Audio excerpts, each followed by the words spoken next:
ताज़ा तरीन वीडियोस के लिए हमारा चैनल सब्सक्राइब कर बेल आइकन पर प्रेस कीजिए ताकि आपको मिले हर अपडेट सबसे पहले। खबर यह भी है कि हुकूमत पाकिस्तान ने पेट्रोल और हाई स्पीड डीजल पर लेवी में कमी कर दी है।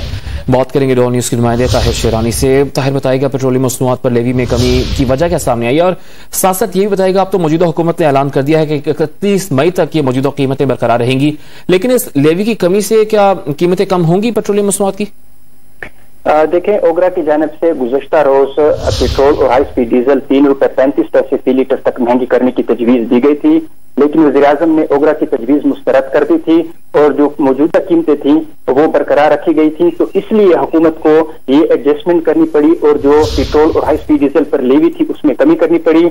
आज से जो कमी का इतला किया गया है उसके मुताबिक पेट्रोल पर लेवी में 1 रुपए 65 पैसे कमी करके इसको 4 रुपए 76 पैसे फी लीटर कर दिया गया है। हाई स्पीड डीजल पर लेवी में 2 रुपए 86 पैसे फी लीटर कमी की गई है और अब जो हाई स्पीड डीजल पर लेवी है वो 8 रुपए 86 पैसे फी लीटर मुकर्रर की गई है। बहुत शुक्रिया ताहिर शेरानी।